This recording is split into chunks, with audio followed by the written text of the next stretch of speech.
আসসালামু আলাইকুম এভরিওয়ান, কেমন আছেন সবাই? আশা করি সবাই ভালো আছেন। আলহামদুলিল্লাহ, আমিও আল্লাহর রহমতে ভালো আছি। তো আজকে আপনাদের সামনে নিয়ে আসলাম চিকেন রোলের রেসিপি।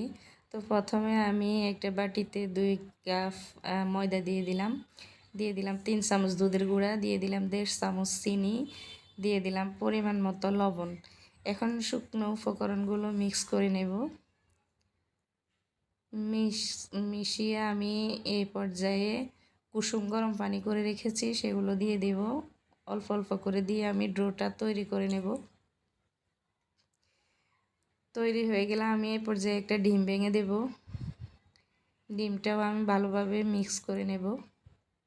এই যে আমার ডোটা হয়ে গেছে, এই পর্যায়ে আসলে বুঝে নিতে হবে যে ডোটা ফাইনালি হয়ে গেছে। তো এখন আমি একটা ফ্রাই প্যানে একটু তেল ব্রাশ করে দেব, দিয়ে আমি ফ্রাই প্যানের ডোটা দিয়ে দেব, দিয়ে একটা পাতলা রুটি বানিয়ে নেব। এই রোলের রুটিটা যত পাতলা হবে রোলটা তত সফট হবে, সুন্দরভাবে জোড়া লাগবে। যদি মোটা হয় তাহলে এটা ছুটে আসতে চাইবে, এটা ঠিকঠাক হবে না। তো এভাবে আমি একটু উল্টে পাল্টে হালকা ভেজে উঠিয়ে নেব। এই যে আমার সবগুলো রুটি হয়ে গেছে। তো এখন আমি আবারও ফ্রাই প্যানে একটু তেল দিয়ে দেব চিকেন ভাজি করার জন্য। তো চিকেনগুলো আমি এখানে দিয়ে দেব, দিয়ে আমি এখানে আদা বাটা, রসুন বাটা, তেজপাতা, দারচিনি, এলাচ, কাঁচামরিচ কুচি, পরিমাণ মতো লবণ, হলুদের গুঁড়া, মরিচের গুঁড়া, জিরা, ধনিয়া গুঁড়া দিয়ে সব উপকরণ মিক্স করে নেব ভালোভাবে। প্রত্যেকটা স্টেপ একটু ভালোভাবে মনোযোগ সহকারে দেখবেন, ইনশাআল্লাহ আপনারা এখান থেকে অনেক কিছু শিখতে পারবেন আশা করছি। তো এখানে আমি মোটা করে এক বাটি পেঁয়াজ কুচি করে রেখেছিলাম, সেগুলো দিয়ে দিলাম, দিয়ে ভালো করে মিক্স করে নিলাম। মিক্স করে ঢাকনা দিয়ে ঢেকে দেব কিছুক্ষণের জন্য।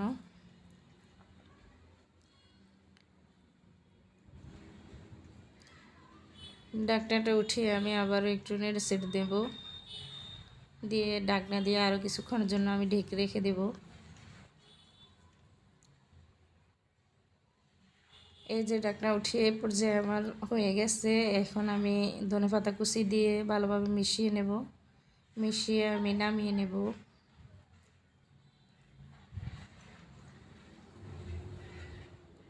তো এখন আমি একটা ট্রেতে রুটিটা নিয়ে নেব, নিয়ে আমি এখানে আঠালো ভাব করে একটা ড্রো তৈরি করে রেখেছিলাম ময়দা এবং পানি দিয়ে, সেগুলো লাগিয়ে আমি এভাবে ভাঁজ করে নেব, নিয়ে রোলটা আমি বানিয়ে নেব।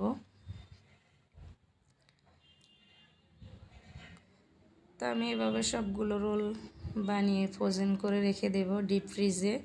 এটা অনেক দিন পর্যন্ত খাওয়া যায়, বাচ্চাদেরকে টিফিনে দেওয়া যায়, বা কোনো হুট করে মেহমান আসলে তাদেরকে ভাজি করে দেওয়া যায়।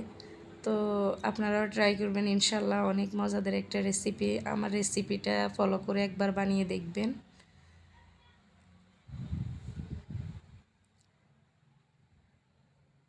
তো আমি সবগুলো রোল বানিয়ে রেখেছি এভাবে। তো এখন আমি পাতলা একটা ড্রো তৈরি করে রেখেছি। এখানে অনেকে ডিম ইউজ করে, আমি ডিমটা ইউজ করি নাই।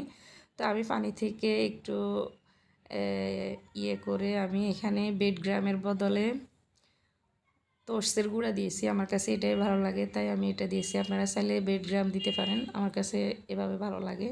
তো এভাবে আমি সবগুলো বানিয়ে উঠিয়ে রেখেছি।